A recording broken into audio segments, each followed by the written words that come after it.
tanging mga pangulo lamang. Tanging mga naging pangulo lamang yung may experience na pamunuan yung bansa. Yung lahat ng aspeto, alam. Alam niya yung nagaganap sa lahat. Dahil sa mga intelligence report, direkta sa kanya yan. Di ko alam kung ito si BBM, siya talaga. No?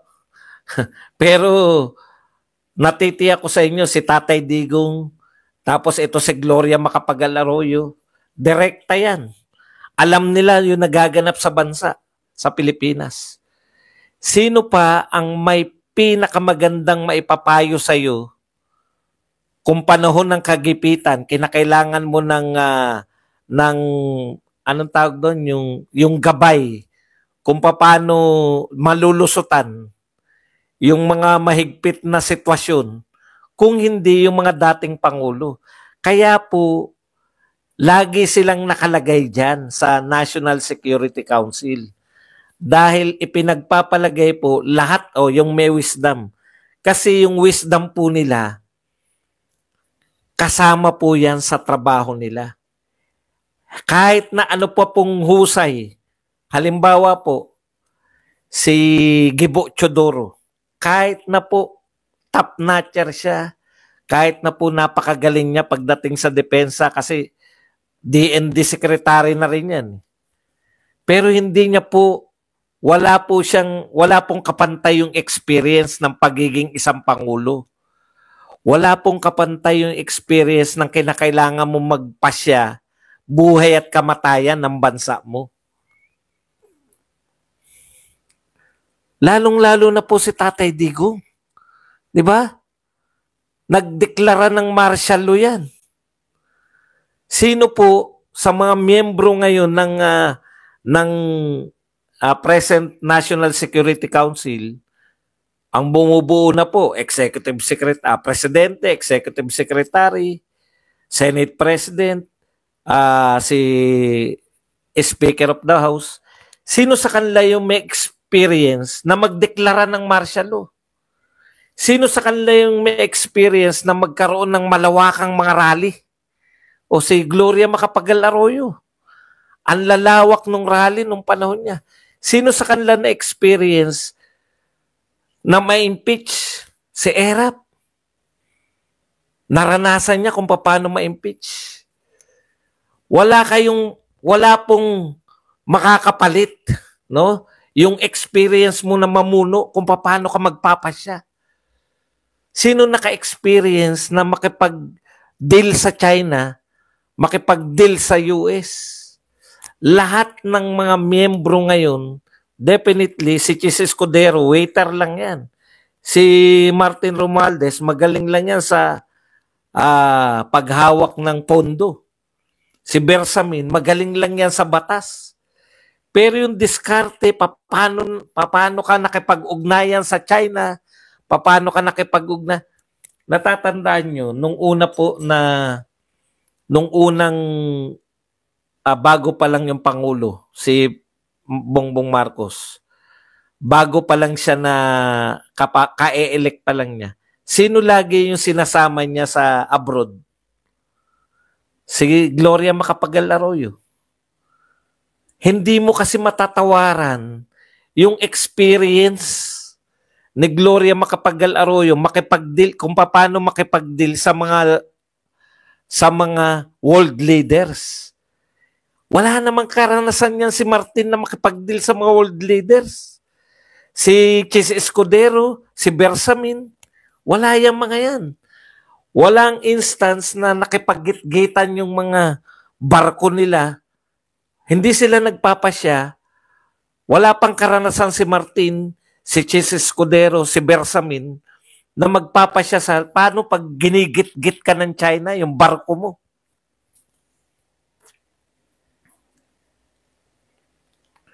Kaya po kinakailangan ang magpapayo sa iyo, yung mapapayuhan ka talaga. Si Erap, ang experience niya, inimpeach siya. Nagkaroon ng impeachment nung panahon niya. Mapapayuhan ka niya. true, o kung kaya pa ni Erap, hindi ko alam kung ano yung ano eh, kung ano na yung kalagayan ni Erap eh. Kaya po, ang pangunahing trabaho po ng NSC, tagapayo ng Pangulo sa level ng magpapasya sa para sa Pilipinas.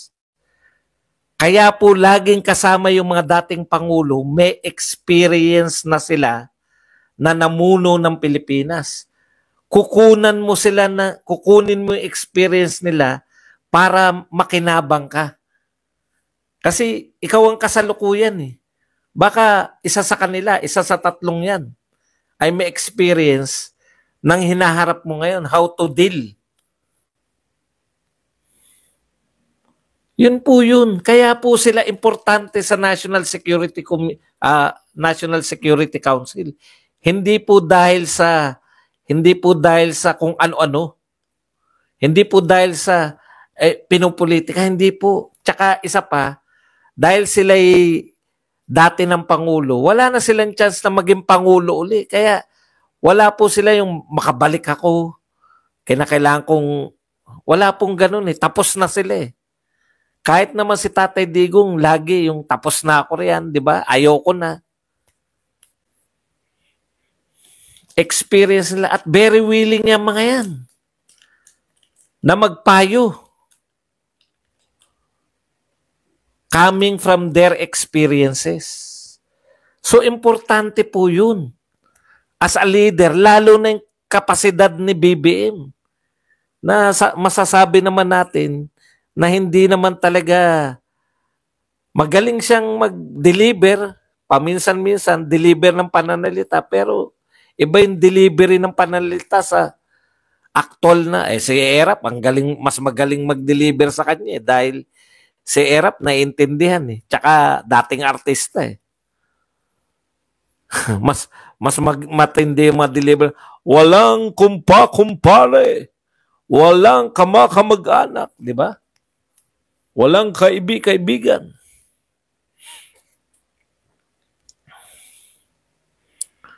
Ngayon, kung sino po yung nakaisip nito,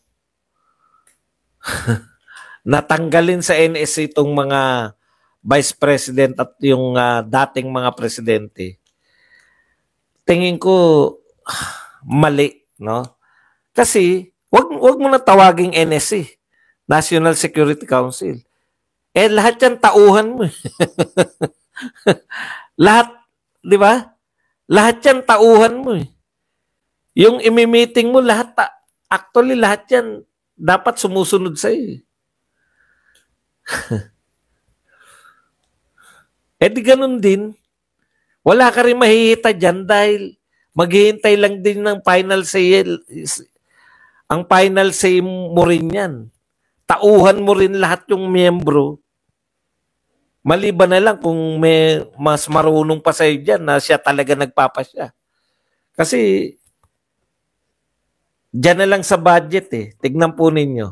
Sabi ni BBM, nakikinig kami sa inyo.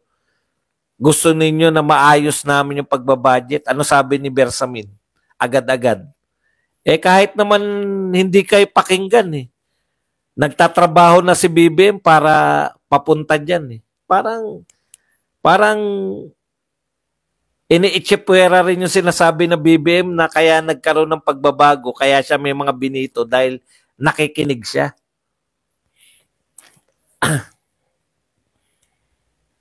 Biglang initsipwera ni Bersamin. Alam nyo, ang dalawasing ko po dito sa mga tauhan ni BBM, yung hindi pakikinig ka BBM. Natatandaan ko po, may nagsasuggest kay Pangulong Duterte na, may nagtanong yata.